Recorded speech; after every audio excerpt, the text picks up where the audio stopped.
Hello everyone, welcome to the Ozark Outpost in Dixon, Missouri. This is going to be Free France, Italy, and the United States, January 42.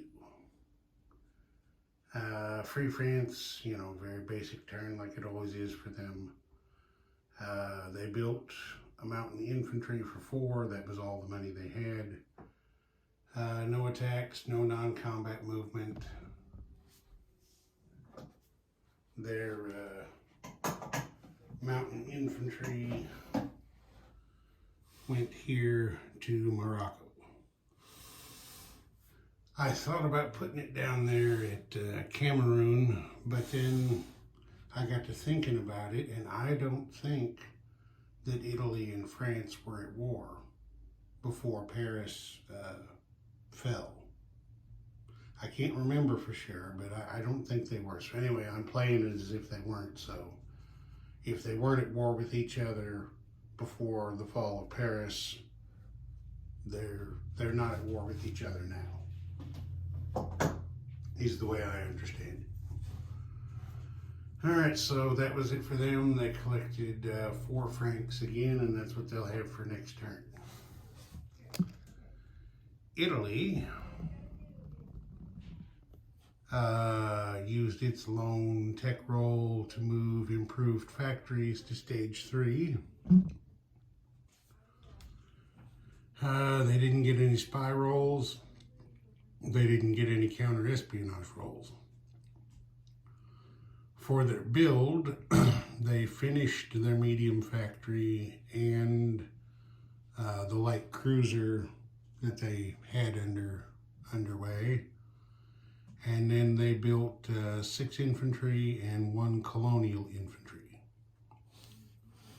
Then Mussolini went on the offensive. He attacked eastern Egypt in a pincher move, hitting them from Transjordan and Western Egypt at the same time. But as you can see, it didn't work out too good for them. They went down in a smoking defeat. Cost them 7 infantry, a marine, and their fighter they had in North Africa. On the other side of the ledger, all the British lost was 1 militia and 1 fighter, which was killed in a air superiority role on the first round. That was also how the Italian fighter got killed, was a first round hit. So they had to fall back, and that was pretty much the end of fun time there. Let's see. Oh yeah, I forgot that part. The Italians didn't have any spy actions to take. There is a Soviet double in Rome, and he rolled maintain credibility. So the Italians had to pay the Soviets 3 lira in order to keep them from suspecting the double agent. All right, next attack down there. That Italian fighter you see there flew out into the Indian Ocean where that U-boat is and shot down the seaplane that is no longer there. And then over here, the Italian submarine out here, convoy raiding, did his thing and missed.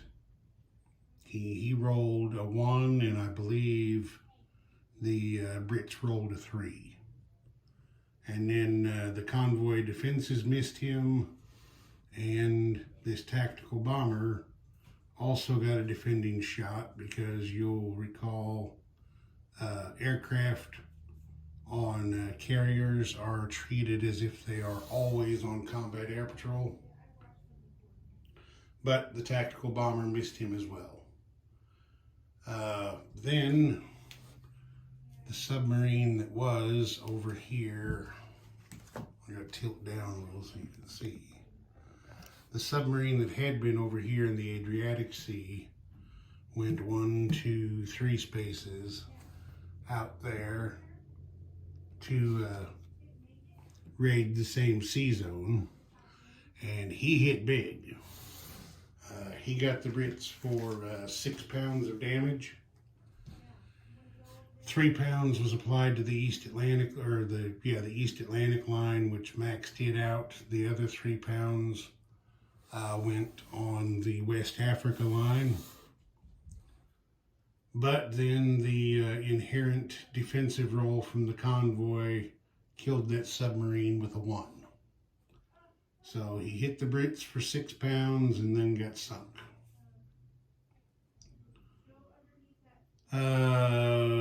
There wasn't really too much in the way of non-combat. I will show you.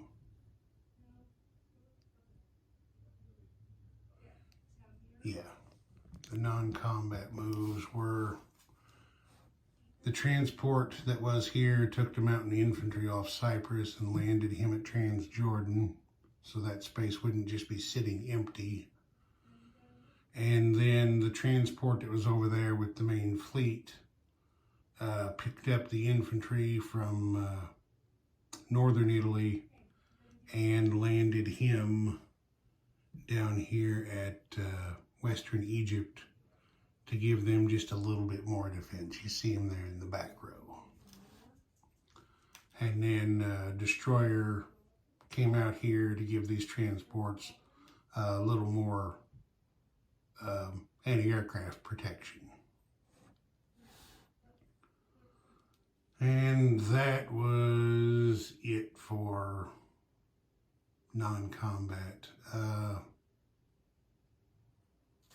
The Italian build, the regular infantry went to the minor factory in South Africa. The colonial infantry went to Gibraltar, and then of course the destroyer went with the main fleet, or the light cruiser, I mean, went with the main fleet, and the medium factory went to Rome. So now the Italians aren't strictly dependent on one factory. Okay, they spent 5 oil and collected 2 for a net deficit of 3. But they're still in pretty good shape, because you remember on their last turn, the Germans lend-leased them a stockpile of 10 oil. Okay, so that's it for the Italian. Between his income and bonuses and his wartime economy role, he wound up with 33 lira, but of course he had to pay the 3 to maintain credibility to the Soviets, so that leaves him with 30 for next turn. The United States,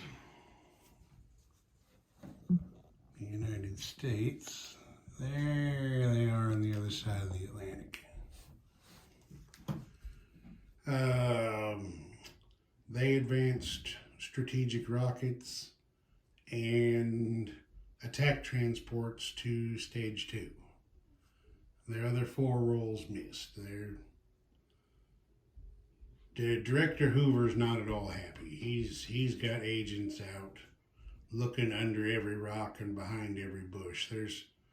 There's Axis agents all over the United States, has to be. But the other side of the coin did better. They had 2 chances to establish spy rings. No, they had 3 chances and hit 2 of them. They put spy rings into Moscow and Rome. They didn't get to do any counter-espionage because everybody in D.C. is already doubled. Okay, for their build, they finished their carrier they had under construction and started a heavy cruiser. And then they built a transport, a fighter, 2 elite Marines, and they started an escort carrier to lend lease to the Royal Navy to replace the one they lost chasing U-boats. And then the United States also decided to do a Latin America influence role on Bolivia. That's where I'll start. The Bolivian role was a success. Rolled a 2. So the situation down here now is, back out just a little bit. Remember, Argentina is controlled by Germany. Chile's neutral.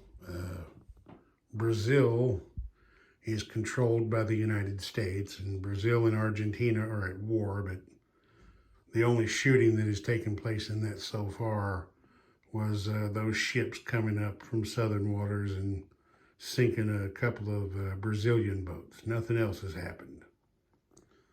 The United States, however, with their influence roles, have aligned 2 countries down here. You can see there Bolivia, and then up there on the coast, Venezuela. So they are in a pretty good position to be able to offer Brazil some support if they can ever get in the war. Or of course, they get in the war and declare war on Germany, then they'll just align Brazil. And Germany will align Argentina, and they'll go at it. Still have the 2 Soviet coup markers there in Mexico and Central America. And it's not, I mean, the Soviets have other stuff to worry about, but that is still a consideration. There's a little leaning going on there. I realized a while back that I completely forgot to start the 1941 war between Ecuador and Peru. Well, we can do that in another game. So there's the situation in Latin America.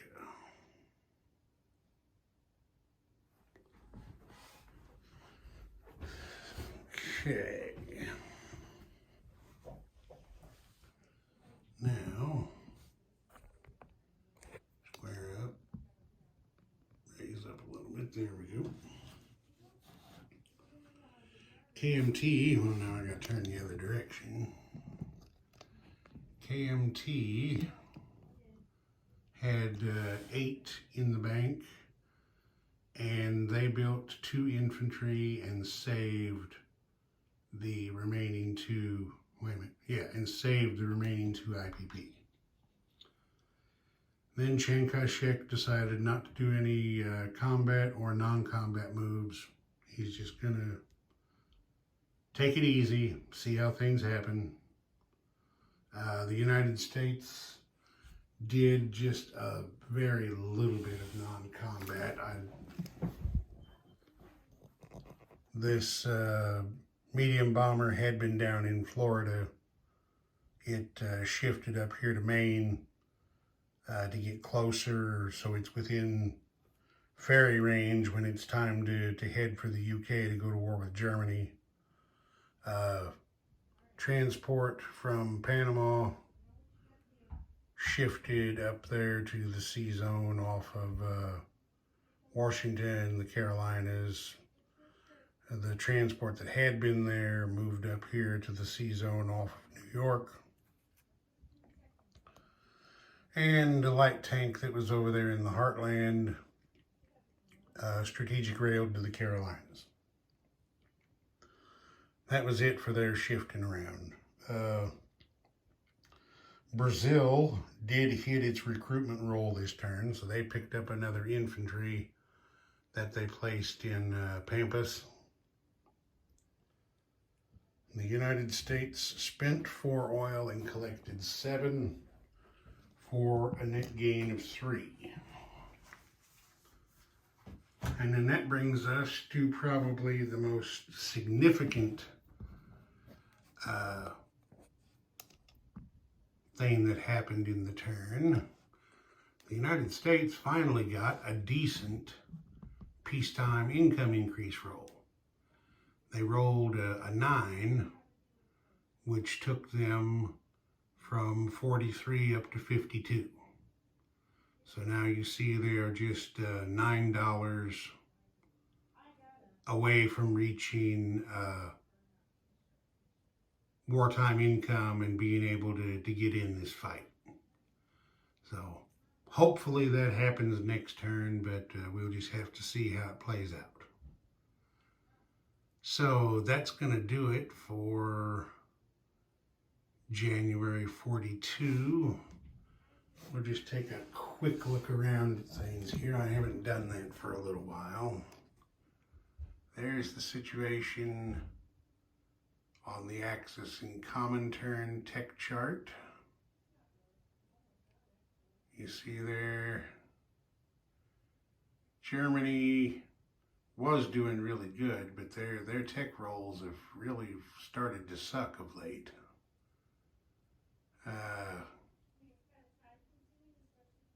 Then here's what's going on the Allied tech chart.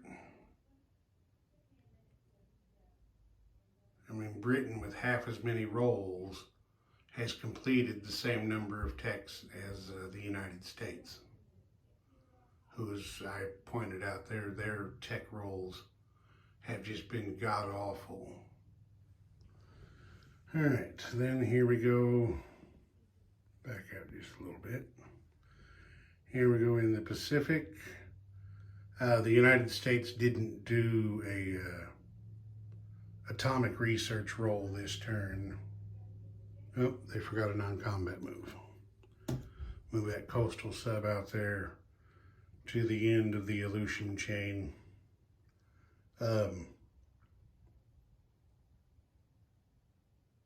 Let's see, what was I saying? Oh yeah, the United States didn't do their atomic research roll. They decided to spend the money instead on that influence roll in Latin America.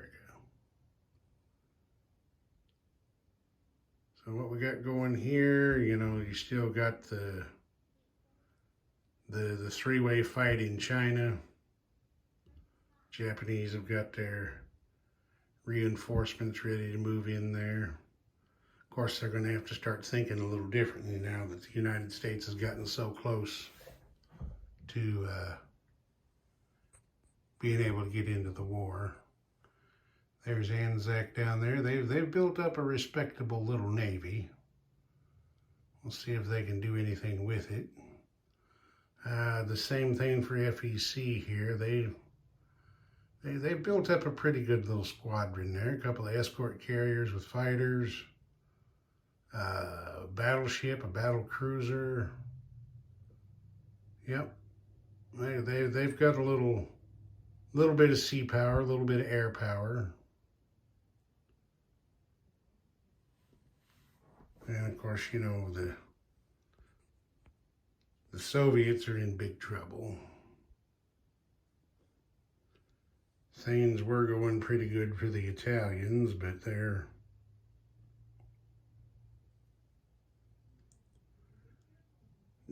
now starting to have concerns because they did pretty good in Eastern and Southern Africa, but up there in North Africa, they're struggling. They're going to have to get something going there, or their gains in the Mediterranean are going to melt away on them. The Germans are not in a bad position in Western Europe. And then, of course, there's the Brits struggling to hang on by themselves. Okay, that'll do it for this one. Ozark Outpost, over and out.